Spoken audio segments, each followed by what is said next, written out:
While nowadays it's common to hear, "Hey, fancy some sushi tonight?" when you want to go eat out on the town, Japanese food wasn't always popular in the US. It's partly thanks to Yoshinoya, one of the first Japanese restaurants to export out of its country to the US in 1979, that it's so common to find Japanese restaurant chains all around big cities today. But even though Yoshinoya was a pioneer in bringing Japanese cuisine to the United States, its success became unstable because of economic crisis and many competitors to beat. How did Yoshinoya manage to stay afloat and create its own unique image? Let's find out today how we'd have a lot to earn from their quality over quantity approach. And if you like to learn about the history of your favorite eateries, be sure to subscribe for more content like this.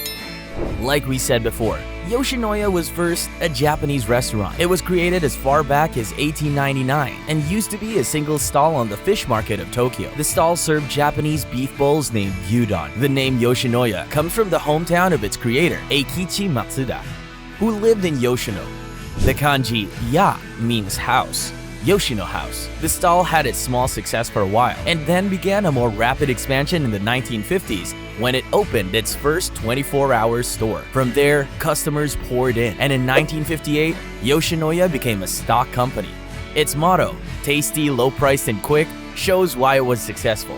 Customers could just walk in for a quick bite, order their meals over the counter seats, and be served tasty, quality beef bowls fast. The brand began its expansion in 1968 after amassing massive revenues, allowing it to also think about moving to other countries. The USA would be first on that list. The first American Yoshinoya store opened a little less than a decade later, in 1975 in Colorado. The menu stayed very similar to the one in Japanese stores, with different types of bowls, beef, chicken, tempura, served with rice and soup. Americans enjoyed these new types of food. Even if the customers were a little niche, they were loyal. As awareness of Japanese food and culture developed in the US, they prospered. But it also meant a lot of competitors soon appeared, like Ichibanya or Gyukaku. For that reason, Yoshinoya's survival in the United States was always complicated. Multiple stores opened in other states, like in New York City in 2002, Arizona in 2008, and in Las Vegas. They found moderate success by keeping up their image of quality food done quick. Customers knew Yoshinoya was the place to go for a restaurant chain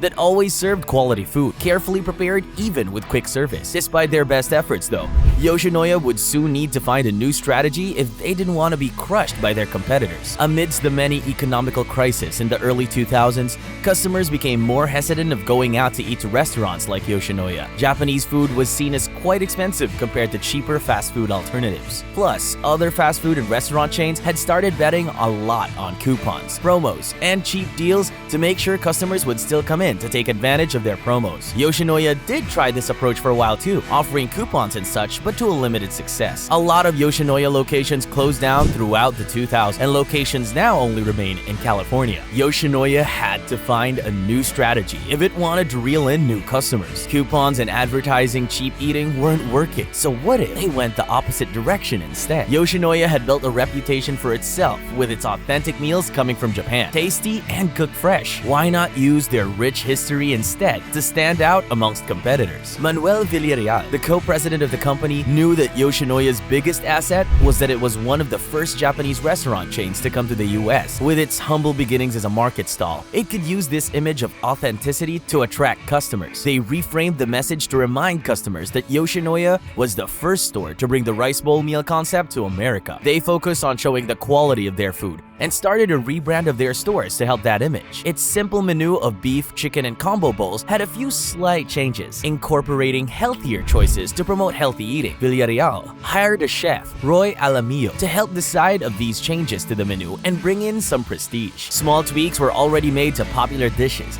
like adding in some sides or sauce. Keeping things simple was key. According to Villarreal, the restaurant's new tagline became "Tastes better because it's cooked fresh," which definitely stood out against fast food chains and their lower quality food. Their marketing campaigns now mainly focused on that. It took some time for the customers to come back. In a very Japanese way of life, Villarreal didn't give up and didn't go back to coupons when results weren't immediate, but decided to do nothing and be patient. This strategy paid off eventually, and customers started responding to their new message. Their new customer base became loyal ones, who came back to Yoshinoya because they knew the quality of the food was great, with a clear image, recognizable concept, and a really good reputation to show for their message of quality food. Yoshinoya was on the rise again. Thanks to their rising success, Yoshinoya now has set their sight on bringing new concepts to the table to continue expanding. They came up with a new type of restaurant, the Ashana Grill Yoshinoya, where customers can build their own menu. It keeps up with the brand's image of prestige and treating their customers with special attention